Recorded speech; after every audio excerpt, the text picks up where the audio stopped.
Hello everybody and welcome to another episode of In the Driver's Seat with dubizzle. We have yet another special guest who's casually walked into the hub to check out what we have here on offer. Hamed Al Daour, thank you so much for joining us, and I hope I said that right. Yes, you said it right. So yeah, You got it right off the bat. You did it right. Thank you so much for coming in. Thanks. This Thanks is for the the first invitation. time that you've Yes. come in. Yeah. What do you think of the place? Actually, I was impressed with the organization of the thing, of the place, where you can inspect your car, where you can show the car. All the cars are clean. The offices are well organized. You know your lead, you know how to go, you know your way in and out. So I was really impressed, especially with this one, the 360 thing. This would move, right? Yes, Yeah, but so- not when we're but not- talking. yeah, exactly. That'd be weird. Yeah, but I saw it moving, so that was also a nice thing to see. So where we're sat right now is actually where we do our 360 photography for all of the retail cars. So if you've seen this area before, it's probably because you've seen the pictures on dubizzle of our retail stock here. Yeah. Now, before we get into what you really love doing, let's talk about this car right here, because you hand-selected this car, and you Yeah. hand-selected it for one reason, that's because what's under the bonnet, because it's the Exactly. 4-litre V8, isn't it? It's the Exactly. bi-turbo. It's not an NA. It's not naturally aspirated. It has turbo on it. But yeah, definitely, if I cannot find an NA, I will go with the V8 for sure. So so this is a bi-turbo, isn't it? So Yeah. it's the two Yes. turbos. Why specifically something like this compared to, say, something with a smaller capacity like a V6 or a 2-litre 4-cylinder engine? Did you hear the sound of this car? Okay, yeah, you got me there. All right, I'm sold. I'll buy it as well. Yeah. So there is nothing to say about it. This is Just true. hear the sound. And It's and it's funny because we were talking about this before as well, about the sound between an ICE unit or a petrol unit compared to an electric car. It just doesn't sound the same. Sure, a lot of manufacturers are replicating it, but it just doesn't sound correct. they cannot do that. It's impossible to, unless they record the sound and put it on a speaker. That's it. Other than that, there is nothing. And actually, some companies are doing that. You can hear the sound from inside the car. Which, again, it kind of gives you that false sense of security because you're not actually hearing it outside the car. It sounds great inside, but when you go out, it's basically nothing. Exactly. Which is so bizarre, but I guess that's what we're going to. That's a selling point. So people like to hear the sound of the car. So the isolation is really high. The isolation level is really good, but still people like to hear that thing. So And I guess it's another thing, it brings down noise pollution. It's great for communities and neighborhoods that, you don't have people going crazy on the streets, revving now their for engines electric, it's high. totally different because for everything is for hazard thing. It's for safety. You cannot hear the car coming unless there's sound coming from it. So, This is true. So yeah. I've For the experienced, pedestrian to know that the car is coming. so I've experienced seeing electric cars on the road a lot, and you have as well, of course. You've probably driven more of them than I have. It is so strange to get in and you hear nothing. It's silent, It's like you're in a recording studio. Boring. Yes, true. It is. It is very boring. I'll agree with you 100%. It's Because really fast, but it's really boring. yeah, because you don't have that. The first 2-3 times you kick it to the max, okay, you will be impressed, and then your neck will start hurting you, and then there is nothing else. I cannot wake up every day and just drive it and hear the sound and remember why I buy it. No, these things with the electric. It's one reason I'm a big motorsport fan. It's one reason I've never got into Formula E because it just sounds like a bunch of RC cars going around very fast. Yeah. I mean, don't get me wrong. It's impressive what they've done with technology. The driving's incredible. Definitely, but it's not the future. Yeah, If I want to say it, it's not the future. I want to hear a naturally aspirated V8 or a Turbo 6 going around. It sounds so much better. But we're deviating from the topic here because you're an off-roader and you know best of all that you need a naturally aspirated V8 to go off-road. 6 cylinders just don't cut it, nor does a 4-cylinder. To be honest and straightforward, some cars do fulfill that criteria with the V6, but the turbo and the supercharged off-roading with these, first of all, the reliability of the engine will not be the same. There will be a lot of pressure on the engine, especially with the way we're driving the cars off-roading.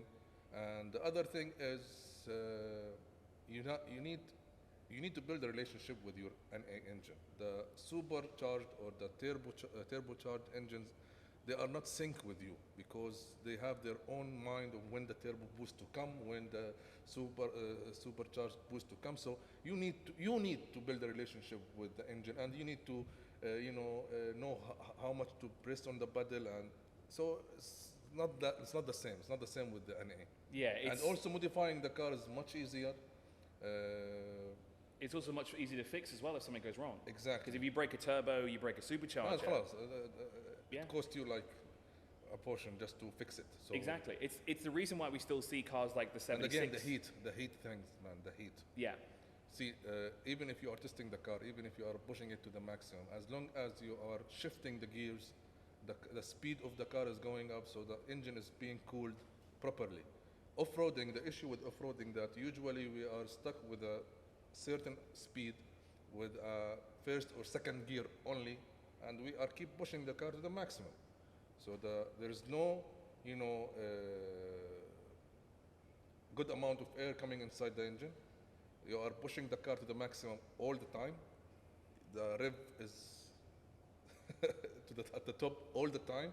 So here comes the reliability of the engine to stand such abuse. It's abusing. Yeah. But yes, this is nobody tests the car in such way because nobody thinks that people drive the car in such way. Exactly. But to hit the tunes and to do whatever you are seeing on YouTube or Instagram, this is what you need to do. You need to push the car to the max. Well, it's like why we have things like the 76 series, the Y61. These cars are never getting turbos. They're all naturally aspirated, either straight sixes or V8s.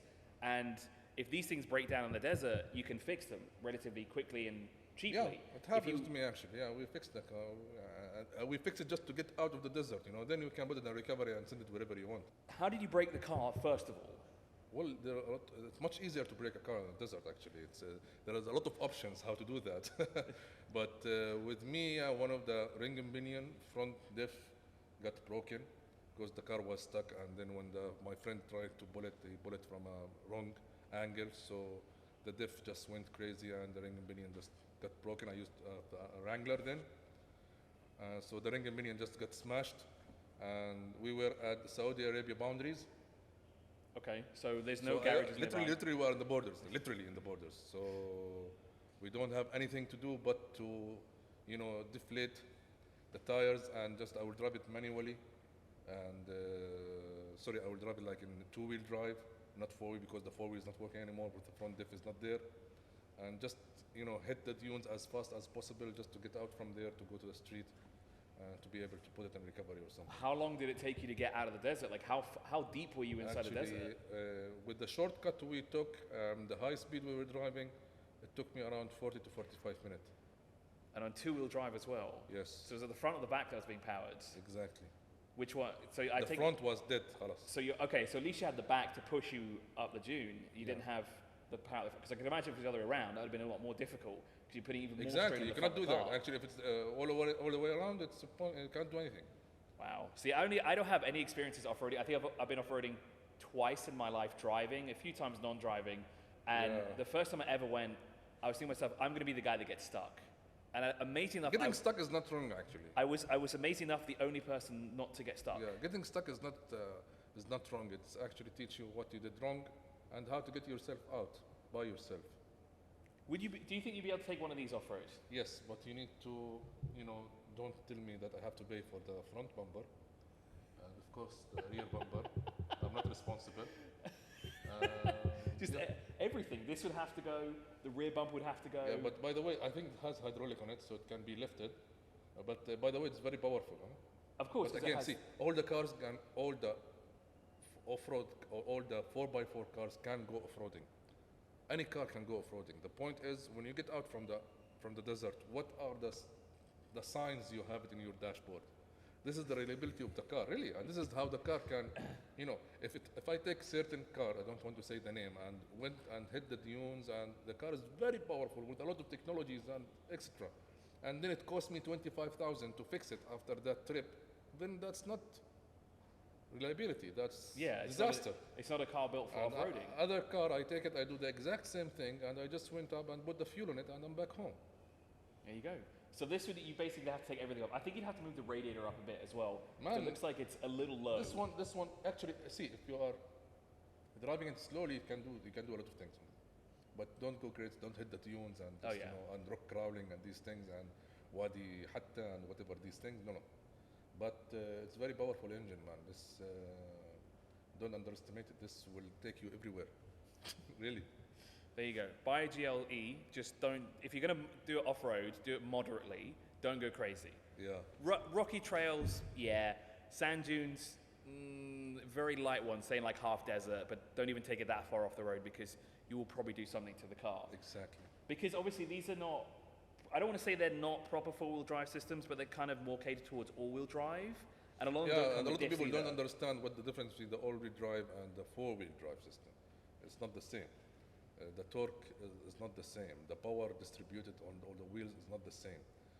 The cooling system is not the same. So people need to understand the difference between it's an all-wheel drive or it's a four-wheel drive. Because if I'm correct in saying four-wheel drive will have a diff lock, all-wheel drive won't have a diff lock, right? Because it It's won't. not always the case. Some Okay. cars might not have a diff lock, might have a rear diff lock only, but not a front one. Okay. But the four-wheel system, if you want to say a proper four-wheel system, first of all-wheel drive will be disconnected after 40 or 50 kilometer speed.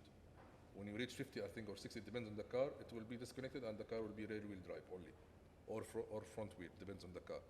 And but the four-wheel drive putting a lot of load on the tires, putting a lot of load in the diff, putting a lot of load on the gear itself. So the four-wheel system need to have its own cooling system, need to have its own torque converter system to be able to, distribute the torque and the power properly, and the percentage of the power. And it will never be disconnected. Whatever speed you are, it will always be there. So that when you feel that your car is becoming very heavy or heavier than, when you are in single mode, because of that. So tell me something. Last time we met was, I think, about a month or so ago, Yeah. give or take. And you were telling me you were selling your car, GMC Yukon, Yeah. white one. Yeah. And I saw in your stories that you actually sold it. Yeah. And if I'm not mistaken, you actually sold it through dubizzle. Is that correct? Now, I put the ad on the buzzer, then it was being upgraded to Pro or whatever it is, and I did the inspection and everything. And someone saw the ad, but he knows me personally, Right. so he called me. Because he differentiated the car from the front bumper, because I had like this safeguard bumper on it. So he called me, he told me, your car in the buzzer? Yes. And then he started to negotiate with me instead of going. And this is one of the issues you guys will face, of course. Of course, yeah. This is But something. you cannot control that. If Yeah. he knows the person personally, you cannot do anything about it. Exactly. And this Because is. he know my number. I mean, in the ad, you cannot the number of me, the number of the owner will not be shown. Yeah. They will call dubizzle, and dubizzle will do everything on my behalf. And this is Yeah. the idea of having dubizzle Pro. Yeah. So that's you what- do everything. They do everything for you. So you just wait for your money. Exactly. We're here to make it easier from A to Z. Exactly. And obviously, Now, we have- I kept the car with me. I didn't have the chance to keep it here, but yeah, it was sold which is good. And how long did it take you to sell the car? around a month. Okay. So that's It's 30. a V8 car, so I think that's a reasonable, and it's an old one. It was a 2011 with a high mileage on it. Yeah, selling a But V8. I saw the inspection. When dubizzle did the inspection, I saw the inspection report. I saw how, detailed they went. It's my car, and they give me some information that I didn't know about the car. So even the buyer, when he asked for dubizzle inspection report, so he knows that I can trust dubizzle report. Instead of taking it to RTA inspection, he decided just to read the inspection report from dubizzle, and he went straight forward and bought the car. And that was the inspection that we provided for you while you had the car sold with us, or is that an additional service? Was it an additional inspection that your friend got from us? No, my friend did not do any inspection. So he just took the report that we gave. He relied on dubizzle inspection only, because he told me if you have dubizzle inspection, no need to do any other inspection. I really was. Are you sure? Yeah. Dubizzle, they know what they are doing with the inspection. They will get you every single thing. Okay, take it. He wrote it. Fine. So, I know you need a percentage from my side. I will give it to you later. Don't worry. We'll get it for you after this. Don't worry about it. You have experienced dubizzle outside of this as well, haven't you? You said that you've bought and sold cars a number of times. Yes. How has that been for you? To be honest with you, dubizzle was my, reference. If I want to know the price or the car price or the car value in the market, I will go to dubizzle. Okay, this is not the first I've heard of it. We've had a number of other people say the same thing, which when you think about it on See, paper. to be honest with you, dubizzle succeeded in you know, in a certain way when it comes to car application, like, you know, the idea of Google it, Yep. yeah, dubizzle it. Yep.